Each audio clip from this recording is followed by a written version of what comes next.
अभी तक हमने एसएचएम के जितने भी बड़े बड़े टॉपिक्स थे ना वो खत्म कर दिए हैं। अब छोटे छोटे टॉपिक्स होंगे, बहुत छोटे छोटे टॉपिक्स है, तो ऐसा समझ लो ना कि अब हार्डली 2 से 3 लेक्चर का अपना जो चैप्टर है वो बचा हुआ है। ठीक है, 2 से 3 लेक्चर में अपना जो चैप्टर है वो खत्म हो जाएगा। अब मैंने पढ़ा दिया, मैंने मेरे साइड से मेरा जो काम था वो मैंने कर दिया है, तुम्हारा काम बचा हुआ है। तुमको क्या करना है, क्वेश्चन सॉल्व करना है। अगर तुम क्वेश्चन नहीं सॉल्व करते तो कोई मतलब नहीं होगा थ्योरी जान के। एग्जाम में थ्योरी लिखने नहीं आएगा, एग्जाम में आपकी अंडरस्टैंडिंग से बेस्ड क्वेश्चंस आपको सॉल्व करने हैं, और वो अंडरस्टैंडिंग तभी हो पाएगी जब आप 10 क्वेश्चन खुद से लगाओगे। ठीक है, मैं यहाँ पे 1000 क्वेश्चन सॉल्व कर दूं ना, उससे कोई फर्क नहीं पड़ता, फर्क उससे पड़ेगा जो क्वेश्चन आप खुद सॉल्व करने वाले हो। तो मेरे एंड से सिलेबस खत्म होने वाला है, मेरे एंड से ये चैप्टर खत्म होने वाला है। आप देखो कि आपने अभी तक कितने क्वेश्चन सॉल्व कर लिए। अगर आपको लगता है सफिशिएंट है तो बहुत अच्छी बात है। ठीक है, लेकिन कम से कम डीसीपी, अगर आप मेडिकल के स्टूडेंट हो तो अपना पैकेज और डीसीपी सॉल्व करो, और अगर आप जे के स्टूडेंट हो तो अपना पैकेज प्लस एनसीपी सॉल्व करो। कम से कम इतना तो करना ही है आपको। ठीक है, अब जो नेक्स्ट टॉपिक है हमारे पास, ठीक है, तो कोई बड़ा टॉपिक नहीं है, इतना कोई मुश्किल नहीं है अगर आपको पहले के टॉपिक समझ में आ चुके हैं। ठीक है, अब हम बात करने वाले हैं एंगुलर एसएचएम। हम क्या करेंगे, बात करेंगे एंगुलर एसएचएम। अब एंगुलर एसएचएम के अंदर में एक कॉमन एग्जांपल आता है सिंपल पेंडुलम। सिंपल पेंडुलम बहुत ही फेवरेट टॉपिक है एग्जामिनर्स का, बहुत क्वेश्चन पूछते हैं वहां से वो।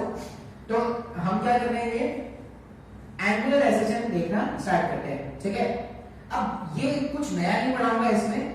जिस तरह से मैंने आपको ना रोटेशन सिखाया था, तो रोटेशन में उसका जो काइनेमेटिक्स पार्ट है उसके लिए हम क्या करते थे, हमने जो अपने स्ट्रेट लाइन मोशन से सीखा था उसी को हम एनालॉजी के जैसे रोटेशन में हमने सीख पढ़ लिया था, क्या सर्कुलर मोशन के बेसिक जिसको बोल देंगे।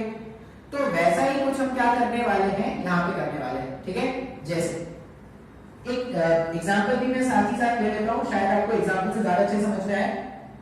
अब एग्जांपल मैंने क्या बताया, एग्जांपल है यहाँ पर सिंपल पेंडुलम। ठीक है, एक ऐसा पेंडुलम है जिसमें एक बॉब है m मास का, और इसमें इसको एक धागे से बांध के रख दिया है, धागे का लेंथ कितना है l। अच्छा, अभी क्या करते हैं, ये इसका इक्विलिब्रियम पोजीशन है, यहाँ पे इसके वेट को टेंशन में बैलेंस कर रखा है। ठीक है, इस बॉब को हमने क्या किया, कुछ तो थीटा नॉट एंगल, बॉब को ऐसे कुछ तो थीटा नॉट एंगल,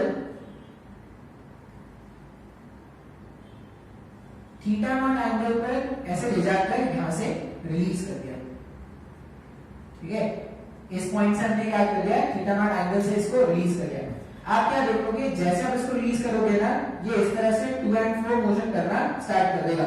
मतलब ये जो बॉब है, ये बॉब क्या करेगा, एसएचएम एग्जीक्यूट करना स्टार्ट कर देगा। अच्छा, अब ये जो एसएचएम है वो नॉर्मल एसएचएम से कैसे अलग है वो देखते हैं। इसमें अगर मैं आपको बोलूं कि इसका फोर्स डायग्राम बना लेते हैं, अगर इसका फोर्स डायग्राम बनाया जाए तो इसमें फोर्स क्या लग रहा है, एक तो इसका वेट लग रहा है mg, इसमें जो फोर्स लग रहा है वो क्या है, एक तो इसका वेट लग रहा है mg, दूसरा धागे का जो टेंशन होगा वो धागे का टेंशन इस तरह। अच्छा, अभी इस पॉइंट के अबाउट जो हिंज वाला पॉइंट है, ये मेरा हिंज वाला पॉइंट है, यहाँ पे ये बना हुआ है। हिंज वाले पॉइंट के अबाउट अगर मैं देखूं ध्यान से, तो हिंज वाले पॉइंट के अबाउट ये टेंशन को टॉर्क क्रिएट कर पा रहा है क्या, हिंज वाले पॉइंट के अबाउट नहीं। क्यों नहीं टेंशन क्रिएट कर पाएगा, क्योंकि ये जो फोर्स है वो पॉइंट ऑफ रोटेशन से ही पास हो जा रहा है क्या। अगर फोर्स पॉइंट ऑफ रोटेशन से ही पास हो जाता है तो उसका टॉर्क जो प्रोड्यूस होता है वो जीरो होता है क्या, टॉर्क होता है फोर्स इनटू परपेंडिकुलर डिस्टेंस। अगर परपेंडिकुलर डिस्टेंस जीरो तो कोई टॉर्क बन पाएगा क्या, नहीं, टॉर्क नहीं बन पाएगा। तो इस टेंशन का इस हिंज के अबाउट तो कोई टॉर्क नहीं बन पाएगा। लेकिन अगर आप देखोगे तो ये जो mg है, ये mg जो है, इसका अगर मेरे को टॉर्क कैलकुलेट करना है इस पॉइंट के अबाउट, तो टॉर्क कैलकुलेट करने के अपने लिए अपने को परपेंडिकुलर डिस्टेंस चाहिए होता है क्या, पॉइंट ऑफ रोटेशन से, ये पॉइंट ऑफ रोटेशन है। ठीक है, पॉइंट ऑफ रोटेशन और mg इनके बीच का परपेंडिकुलर डिस्टेंस, अगर आप ध्यान से देखोगे तो यही तो परपेंडिकुलर डिस्टेंस है। ये थीटा नॉट है और ये लेंथ अगर l है, ये धागा था ना, थीटा नॉट और ये लेंथ एल। इसका मतलब यहां से यहां का जो गैप है वो एल साइन थीटा नॉट है। यहां से यहां का जो गैप है या यहां से यहां का जो गैप होगा वो एल साइन थीटा नॉट है। क्या मेरे को क्या देखना होता है, force into perpendicular distance. Perpendicular distance यहां पे क्या हो जाएगा, ये डिस्टेंस हो जाएगा एल साइन थीटा नॉट। अच्छा, तो अगर आप mg का टॉर्क लिखोगे तो नेट टॉर्क जो हिंज अबाउट क्रिएट हो रहा है, नेट टॉर्क जो हिंज अबाउट क्रिएट हो रहा है वो क्या हो जाएगा, m इंटू जी और l sign theta not. Sir ये मेरे को नहीं समझ में आया सर, आप ध्यान से देखो, फोर्स था, फोर्स इनटू परपेंडिकुलर डिस्टेंस लिख दिया, वो क्या हो गया, हिंज अबाउट टॉर्क जनरेट हो गया। इसके अलावा और कोई फोर्स नहीं है, इसके अलावा और कोई टॉर्क नहीं हो सकता। अच्छा, अब असम्पशंस आपको क्या याद रखना है, असम्पशन पूरे चैप्टर में आप जो असम्पशन याद रखोगे, असम्पशन ये याद रखना, थीटा नॉट जो है, थीटा नॉट बहुत छोटा है, ये टेंडिंग टू जीरो होता है। जो थीटा नॉट एंगल है ये बहुत छोटा होता है, ये क्या है, टेंडिंग टू जीरो होता है। तो मैथ्स वाले स्टूडेंट्स तो ये जानते भी होंगे कि अगर theta not tending to zero होता है तो sine theta naught upon theta naught approximately 1 होता है। मैथ्स वाले स्टूडेंट ये जानते हैं। मेडिकल वाले स्टूडेंट को क्या याद रखना है, theta not tending to zero या if theta not is very small. Medical वाले स्टूडेंट क्या याद रखेंगे कि अगर थीटा नॉट बहुत छोटा है then sine theta naught can be approximated with theta naught. ये मेडिकल वाले स्टूडेंट ऐसे याद रखेंगे। जेई वाले स्टूडेंट मैथ्स में ऐसा कुछ पढ़ चुके होंगे लिमिट्स के नाम पे, तो उनके नहीं है। जेई वाले मेडिकल वाले को याद रखना है कि अगर थीटा नॉट बहुत छोटा है तो साइन थीटा नॉट जो होगा वो अप्रोक्सीमेटली थीटा नॉट के बराबर है। ठीक है, एक और चीज यहाँ पे आप ये रख लेना, ये जो थीटा नॉट है, थीटा नॉट अपन किस में मेजर कर रहे हैं, रेडियंस में, डिग्री में नहीं है। ये फिजिक्स में हमारे पास जो भी एंगल्स हम मेजर करते हैं वो रेडियन से मेजर करते हैं। बात समझ में आ रहा है, इतना बात आपको याद रखना है। ठीक है, इसको आप कहीं पे रफ में लिख लेना, बहुत काम का है ये अपने पास। अच्छा, इसी में tan थीटा नॉट भी वन आता है, वो अपने को ऑप्टिक्स में यूज करना है, अभी रहने देते हैं। असम्पशन ये मान लेना कि sin थीटा नॉट जो होगा वो अप्रोक्सीमेटली हम क्या करने वाले हैं, थीटा नॉट से रिप्लेस करेंगे। मतलब हम जो भी एसएचएम पढ़ेंगे ना, जो भी एसएचएम हमारे सिलेबस में है, उसमें ये जो एंगल हम जो डिस्प्लेस करने वाले हैं ये बहुत छोटा है, बहुत छोटा है। मतलब आप ऐसा मान लो वो रेडियंस में है तो कुछ रेडियंस होंगे, छोटे एंगल्स अपने को घटने हैं। ठीक है, अच्छा, अगर ये असम्पशन हम जानते हैं तो हमारे पास देखो इक्वेशन क्या बन जाएगा, हमारे पास इक्वेशन ऐसा बन जाएगा, torque equals to m into G into L sine theta naught के प्लेस में मैंने क्या रख दिया, theta naught. Sine theta naught के प्लेस में मैंने रख दिया थीटा नॉट, इस तरह से रख सकते हैं। ठीक है, अच्छा, अभी थीटा नॉट का सेंस ऑफ मूवमेंट ऐसा है क्या, एंटी क्लॉकवाइज, और जो टॉर्क क्रिएट हुआ है उसका सेंस ऑफ रोटेशन क्लॉकवाइज है क्या। थीटा नॉट का सेंस ऑफ मूवमेंट है एंटी क्लॉकवाइज और जो टॉर्क क्रिएट हो रहा है उसका सेंस ऑफ रोटेशन है क्लॉकवाइज। इसका मतलब अगर मैं थीटा नॉट को माइनस लिखूं, अगर मैं थीटा नॉट को माइनस लिखूं तो टॉर्क क्या हो जाएगा, टॉर्क प्लस हो जाएगा। दोनों का डायरेक्शन एक दूसरे को ऑपोजिट रखना है अपने को, तो दोनों का डायरेक्शन अगर एक दूसरे के ऑपोजिट रखना है तो ऐसा कुछ इक्वेशन लिखना पड़ेगा। अच्छा, अब ये इक्वेशन अगर आप ध्यान से देखोगे ना, torque equals to mg l into theta naught, इस टॉर्क को, टॉर्क का बेसिक डेफिनेशन क्या होता है, हमने पढ़ा है टॉर्क जो होता है वो तो I अल्फा के बराबर होता है। तो I अल्फा को minus of m into G L theta naught ऐसा लिख सकते हैं। इसका मतलब ये जो L है, ये जो अल्फा है, अल्फा को क्या लिख सकते हैं, minus M G L upon I, M G L upon I theta naught, ऐसा कुछ इक्वेशन बना गया। अब ये इक्वेशन और ये equation, acceleration equals to minus of क्या लगा, k upon m into X. अगर आप ध्यान से देखोगे ना तो ये दोनों इक्वेशन एक जैसे हैं। कैसे, जब अपन लीनियर एसएचएम पढ़ते थे तो यहां पर x का मतलब क्या होगा, डिस्प्लेसमेंट होगा। जब हम लीनियर एसएचएफ पढ़ते थे तो यहाँ पे x का मतलब क्या होता था, डिस्प्लेसमेंट। अभी यहाँ पे थीटा नॉट का मतलब क्या है, यहाँ पे जो थीटा नॉट है, थीटा नॉट का मतलब एंगुलर डिस्प्लेसमेंट है क्या। यहाँ पर जो a होता था, यहाँ पे जो a होता था वो होता था एक्सेलरेशन। ये अल्फा क्या है, अल्फा यहाँ पर एंगुलर एक्सेलरेशन है क्या। तो ये दोनों रिलेशन अगर एक जैसे हैं, इसका मतलब ऐसा बोला जा सकता है क्या कि ये पूरा जो टर्म होगा वही ओमेगा स्क्वायर है। और अगर ये पूरा ओमेगा स्क्वायर है, अगर ये पूरा ओमेगा स्क्वायर है, तो हम इसको सिंपलीफाई करके इसको हटा देते हैं, इसकी जरूरत नहीं है यार, रहने देते हैं, चाहिए होगा तो बना लेंगे, अभी इतने को सॉल्व भी करना है। ऊपर से बताना स्टार्ट करते हैं।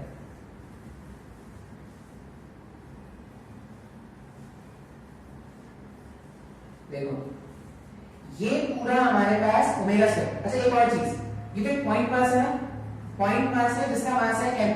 पॉइंट मास इसके बाद ऐसे घूम रहा है, इस पॉइंट के बाद पॉइंट मास ऐसे घूम रहा है। Moment of inertia point mass का क्या होता है, मास इनटू सेपरेशन का स्क्वायर होता है। तो सेपरेशन यहाँ पे l है ना, तो इस वाले इक्वेशन में जो i आया है, मेरे पास ये जो इक्वेशन था alpha equals to minus m into G into l, ये जो i आया है, i के प्लेस में m सेपरेशन का स्क्वायर m l स्क्वायर रख सकते हैं क्या i के प्लेस में, इंटू थीटा नॉट। स्क्वायर इस l से गायब हो जाएगा, ये m इस m से गायब हो जाएगा। तो alpha equals to minus g upon l theta naught, ऐसा कुछ इक्वेशन दिख रहा है क्या। Alpha equals to minus g upon l theta naught. अब इक्वेशन को अगर मैं acceleration equals to minus k upon m into x से कंपेयर करूं, तो मेरे पास ओमेगा स्क्वायर जो है,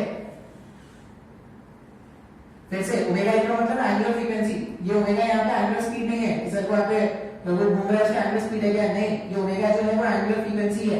एंगुलर फ्रीक्वेंसी जो होगा वो root over of g upon l हो जाएगा क्या। इसका मतलब जो टाइम पीरियड डेवलप होने वाला है वो 2 pi root over l upon g का डेवलप होने वाला है।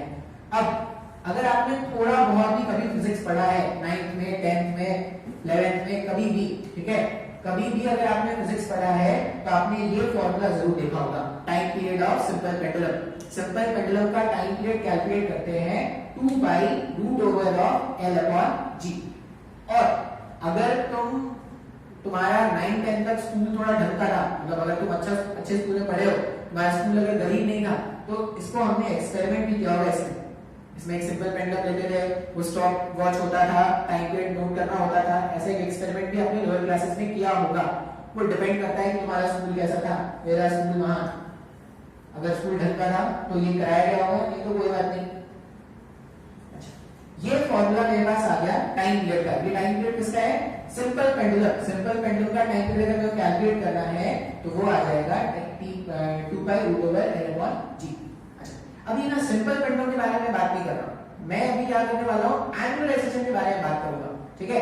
अब एंगुलर एसएचएम कैसे पढ़ेंगे, कैसे समझेंगे, वो देखते हैं। ये डेरिवेशन बहुत काम का है, बहुत मतलब का फॉर्मूला है, बहुत सारे प्रश्न हम इस फॉर्मूले से क्या करने वाले हैं, सॉल्व करने वाले हैं। अभी हम क्या करते हैं, कुछ एनालॉजी देखते हैं जो लीनियर एसएचएम और एंगुलर एसएचएम में आने वाले हैं, ठीक है। एक एक करके हम क्या करेंगे, सबको एनालाइज करना स्टार्ट करते हैं, ठीक है। कुछ रिलेशंस आएंगे। अब रिलेशन देखो कैसे है।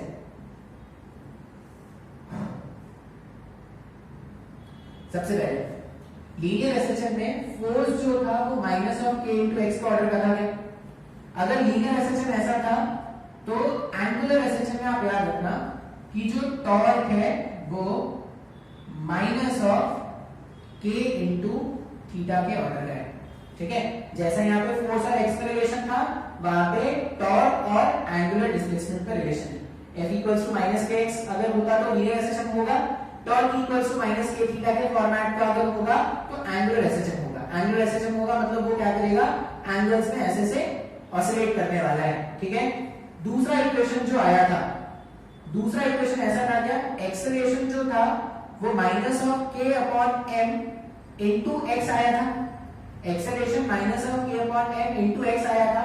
इसमें अगर आप ध्यान से देखोगे तो इसमें अगर एक्सेलरेशन है तो यहाँ पे आ जाएगा अल्फा, यहाँ पे आ जाएगा alpha, alpha equals to minus of K SHM constant है, इसके अलग अलग क्वेश्चन में अलग अलग वैल्यूज होंगे, डिवाइडेड बाय यहाँ पे m है तो यहाँ पे अगर मैं एंगुलर एसएचएम बोल रहा हूँ तो यहाँ पे क्या आ जाएगा I मोमेंट ऑफ इनर्शिया, और यहाँ पे वापस से क्या होगा थीटा।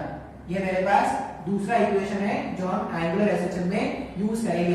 अब ये सब मैं डिराइव नहीं करने वाला, मेरे को पता है कि अगर आपने इसको डिराइव करना अगर आपको आता है तो आप इन सारे रिलेशंस को भी डिराइव कर सकते हो, ठीक है। अच्छा, तीसरा रिलेशन, यहाँ पे k अपॉन m को हम क्या करते थे, k अपॉन m को हम ओमेगा स्क्वायर से रिप्लेस करते थे क्या। यहाँ पे क्या करोगे, k अपॉन I को आप क्या करोगे ओमेगा स्क्वायर से रिप्लेस करोगे। ये तीसरा इक्वेशन हो गया। चौथा इक्वेशन जो अपने को जानना है, चौथा इक्वेशन क्या था, किसी भी इंस्टेंट का जब अपन स्पीड निकालते थे, किसी भी इंस्टेंट का स्पीड निकालते थे तो v इक्वल्स टू हमने लिखा था omega root over of a square minus x square. किसी भी इंस्टेंट पे पार्टिकल के स्पीड को अगर जानना होगा तो ये फॉर्मूला यूज करते थे। अब यहाँ पे किसी भी इंस्टेंट पे पार्टिकल का ओमेगा डैश जानना है। ओमेगा डैश क्या है, ओमेगा डैश जो है वो पार्टिकल का एंगुलर स्पीड है, ये फ्रीक्वेंसी नहीं है। बात समझ में आ रहा है, एंगुलर स्पीड और फ्रीक्वेंसी दोनों ओमेगा से ही रिप्रेजेंट करते हैं, लेकिन हमने ओमेगा इस चैप्टर में टाइम पीरियड को दे रखा है, इसलिए यहाँ पे क्या करेंगे, एंगुलर स्पीड जब भी लिखेंगे तो ओमेगा डैश से लिखेंगे। तो यहाँ पे स्पीड, तो यहाँ पे angular speed equals to angular frequency root over of x का मैक्सिमम वैल्यू एम्पलीट्यूड होता था, तो एंगल का मैक्सिमम वैल्यू थीटा नॉट मान लो, थीटा नॉट का स्क्वायर माइनस किसी भी थीटा का स्क्वायर, ठीक है। जैसे यहाँ पे डिस्प्लेसमेंट होते थे, यहाँ पे क्या होंगे, एंगुलर डिस्प्लेसमेंट होंगे। ये थीटा नॉट का मतलब क्या है, जैसे यहाँ पे जो हमने टर्म्स यूज किया है वेयर, ये याद रखना आपको, ओमेगा डैश जो है वो एंगुलर स्पीड है। ये मैं अभी बोल रहा हूं, फिर भी बच्चे क्या होंगे, कुछ ना कुछ लोग होंगे जो ये गलतियां करेंगे। वो अभी क्या है, वो भी ऐसी बस वीडियो ऐसी देख रहे हैं, सीख नहीं रहे वो।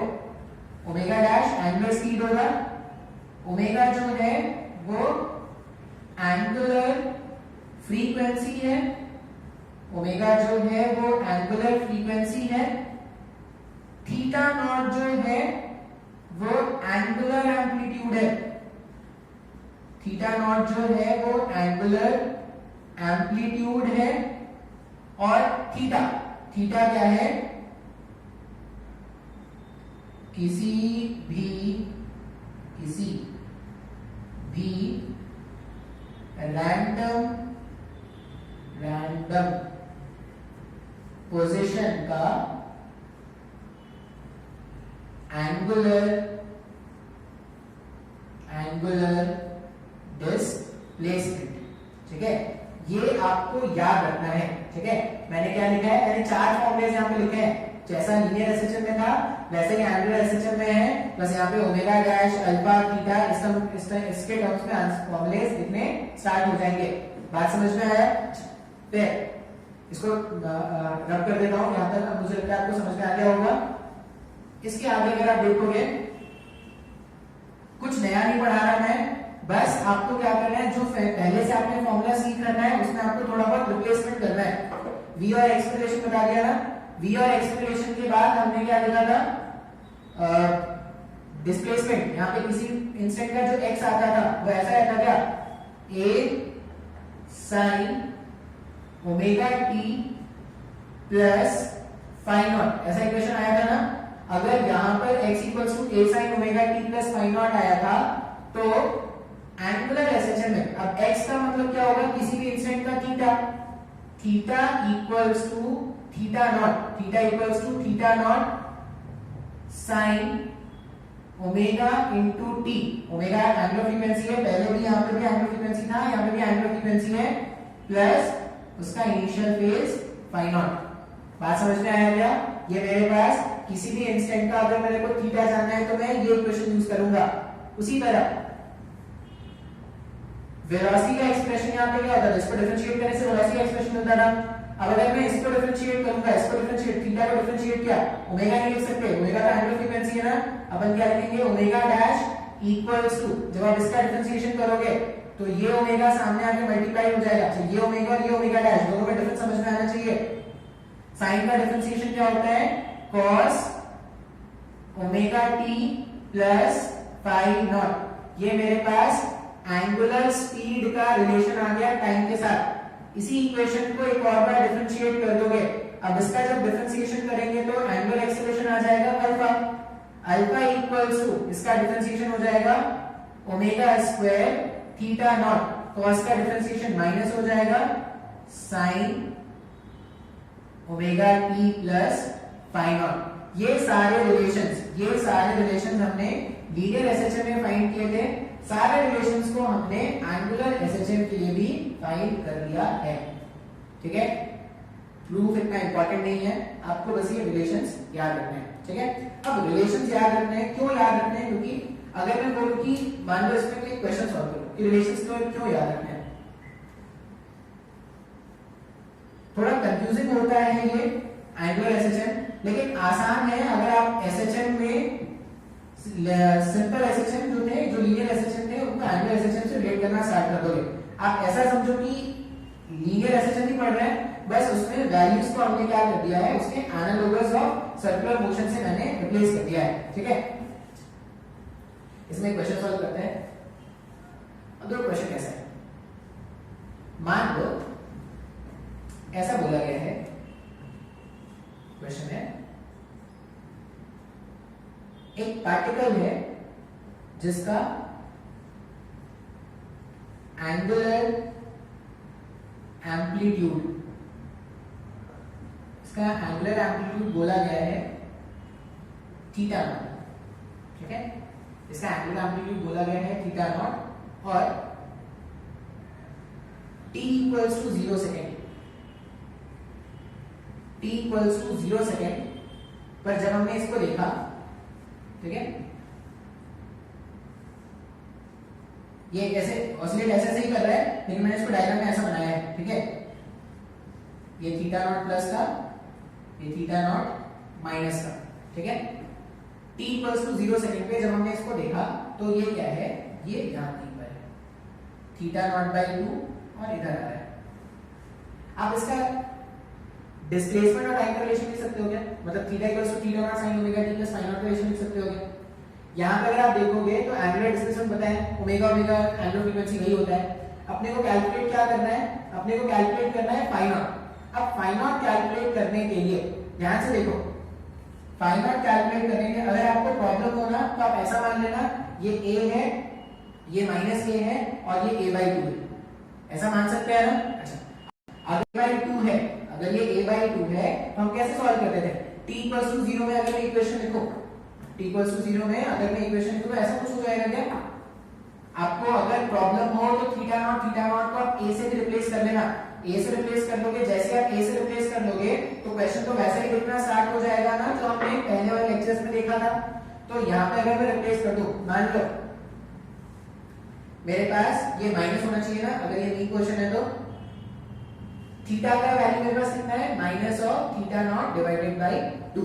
ठीक है, equals to theta naught sine t equals to 0 का कंडीशन देख रहे हैं तो यहाँ पे क्या हो जाएगा, फाई नॉट, ये थीटा नॉट से थीटा नॉट कैंसिल अगर हो गया तो साइन फाई नॉट का वैल्यू आ गया minus half, sine phi not minus half आ गया। इसका मतलब या जो एंगल है, ये जो फाई नॉट है वो या तो तीसरे क्वाड्रेंट का है या चौथे क्वाड्रेंट का है। फाई नॉट का वैल्यू हाफ, फाई नॉट का वैल्यू हाफ मतलब क्या है, पाई बाई 6 होना चाहिए ना, 30 डिग्री पे ये हाफ होता है। तो मेरे पास जो आंसर हो सकता है पाई नॉट का वो या तो पाई प्लस पाई बाई 6 है, पाई प्लस पाई बाई 6 है या 2 पाई माइनस पाई बाई 6 है। ठीक है, अच्छा अब कौन सा आंसर है वो चेक करने के लिए हम क्या कर रहे हैं, एक्सट्रीम से मीन की तरफ आ रहे हैं, मतलब 3 पाई बाई 2 से 2 पाई के बीच में आ रहे हैं, मतलब 3 पाई बाई 2 मतलब 270 से 360 के बीच में जो होगा वही अपना आंसर होना चाहिए ना। तो अगर मैं इसको सिंपलीफाई करूं, अगर मैं इसको सिंपलीफाई करूं तो जो हमारा आंसर है, ठीक है, ये पाई प्लस पाई बाई 6, ये तो 180 और 270 के बीच में फंस गया ना, तो ये तो आंसर हो नहीं सकता, तो वो आंसर है क्या, तो जो भी मेरा रिक्वायर्ड आंसर है फाई नॉट वो क्या हो जाएगा 12 pi minus pi 11 pi upon 6। ये मेरा फाई नॉट है। अगर मैं फाई नॉट का वैल्यू यहाँ पे सब्स्टिट्यूट कर दूंगा तो मेरे पास वही हो गया है। तो ये बिल्कुल वैसा ही क्वेश्चन है जो हमने पहले सॉल्व किया था लीनियर एसेशन के नाम से। जैसा क्वेश्चन हम लीनियर एसेशन के नाम से सॉल्व करते थे वैसे क्वेश्चन एंगुलर एसेशन में बनाए जा सकते हैं क्या? तो हमने क्या किया, क्वेश्चन सॉल्व किया। एक और क्वेश्चन आपको सॉल्व करा देता हूं, आई होप ये समझ में आया होगा। थोड़ा कंफ्यूजिंग होगा लेकिन अगर आप ध्यान से theta, theta naught, omega, omega dash in सब का मतलब समझना स्टार्ट कर दोगे तो बस आपको जो पहले जो फॉर्मूलाज आपने याद किए थे उसके प्लेस में ये नए वेरिएबल्स डाल देने हैं। बस बात समझ में आ रहा है? एक और क्वेश्चन करके देखते हैं। क्वेश्चन कैसा है?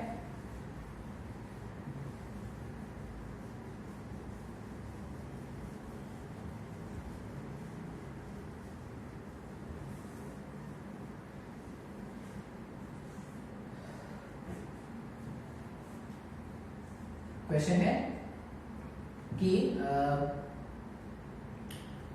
कोई पार्टिकल है जो एंगुलर एसेशन एग्जीक्यूट कर रहा है, ठीक है? कुछ भी गिवन हो आप डायग्राम ऐसे ही सोचना, एंगुलर एसेशन भी हो अगर लीनियर एसेशन भी हो आप डायग्राम ऐसे सोचना। पार्टिकल है एंगुलर एसेशन एग्जीक्यूट कर रहा है जिसका एम्पलीट्यूड कितना है, theta not minus theta naught, ठीक है? अच्छा, अभी हमने क्या किया था, पार्टिकल को मीन पोजीशन से रिलीज किया था। यहां पे t इक्वल्स टू 0 सेकंड पे यहां से रिलीज किया था और थीटा नॉट हो गया। इस पॉइंट पे, ये जो पॉइंट है मान लो थीटा नॉट बाई 2, ये थीटा नॉट बाई 2 वाले पॉइंट पे हमें क्या करना है, स्पीड बताना है। यहाँ पे रिलीज किया था तो उसको कुछ स्पीड भी देना पड़ेगा। अगर इसको कुछ स्पीड देना पड़ेगा तो स्पीड दे दो। मान लो जब t इक्वल टू 0 सेकंड पे इसको हमने देखा था तो इसके पास जो ओमेगा डैश है वो कितना है, पाई रेडियंस पर सेकंड का गिवन है। क्वेश्चन में ये पूछा गया है find the angular speed, find the angular speed of the particle, angular speed of the particle at theta naught by 2 radians। theta naught by 2 radians पर पार्टिकल का स्पीड कितना है, एंगुलर स्पीड कितना है वो अपने को जानना है। हम रिलेशन क्या जानते हैं, किसी भी इंस्टेंट का जो एंगुलर स्पीड है ओमेगा डैश वो क्या हो जाएगा, वो होगा omega root over of theta not का square, omega dash equals to omega theta not का स्क्वायर माइनस उस इंस्टेंट के थीटा का स्क्वायर। ऐसे ही तो होगा एक v equals to omega root over a square minus x square. अच्छा, अभी अगर मुझे ओमेगा डैश जानना है, ओमेगा का मतलब क्या है, ओमेगा अगर ये सिंपल पेंडुलम के बारे में बात कर रहे हैं तो सिंपल पेंडुलम में ओमेगा का मतलब क्या था, जैसे अगर स्प्रिंग क्लॉक सिस्टम होता था तो स्प्रिंग क्लॉक सिस्टम में ओमेगा का मतलब क्या, टाइम पीरियड कितना था, 2 pi root over k upon m, ऐसा कुछ आता था क्या? अगर मैं टाइम पीरियड के बारे में बात करूं k upon k, time period कितना आता था हमारे पास m अपॉन k, ओमेगा क्या आता था, root over of k upon m, root over of k upon m को ओमेगा बोल देना। तो यहां पे जो ओमेगा होगा, ओमेगा मेरे पास ऐसा आ जाएगा क्या, g upon l theta not का स्क्वायर माइनस किस थीटा में मेरे को जानना है, जब थीटा का वैल्यू थीटा नॉट बाई 2 का आधा है तब जानना है। इसका स्क्वायर कर दो, इसको सिंपलीफाई कर दो तो आंसर होगा। तो omega dash equals to root over of g upon l, ठीक है, g अपॉन l सब रूट पे एक साथ रख दो, ये थीटा नॉट स्क्वायर बाई 4, तो ये आंसर कितना आ रहा है 3 थीटा नॉट बाई 4, ये आंसर है। तो बिल्कुल वैसे ही क्वेश्चंस होंगे जो तुमने लीनियर एसेशन में सॉल्व किए थे। जैसे क्वेश्चंस लीनियर एसेशन में वैसे ही क्वेश्चन एंगुलर एसेशन। मैं ऐसा बोलूं ना, जितने भी क्वेश्चन हमने लीनियर एसेशन में सॉल्व किए थे ना, एनर्जी और ये सब सारे क्वेश्चन आप एंगुलर एसेशन में भी लगा सकते हैं। वही करना है जो आपने लीनियर एसेशन में सॉल्व किया था, वैसे ही कुछ आप क्या करोगे एंगुलर एसेशन में भी करने वाले हो। बात समझ में आ रहा है? ठीक है, तो इसके क्वेश्चन आपको प्रैक्टिस करने पड़ेंगे। क्यों प्रैक्टिस करने जरूरी है, क्योंकि अगर आप क्वेश्चन प्रैक्टिस नहीं करोगे तो ये कंफ्यूजन आपको हमेशा रहेगा। आप 3 से 4 जैसे आपने कुछ प्रॉब्लम सॉल्व करना स्टार्ट कर लिया ना, तो आपको जो ये डाउट है, ये कंफ्यूजन ये खत्म हो जाएगा। नेक्स्ट लेक्चर में अपन बात करेंगे सिंपल पेंडुलम के बारे में और उसमें कैसे क्वेश्चंस बनते हैं। ठीक है, आज के लिए इतना ही रहने देते हैं। चलो।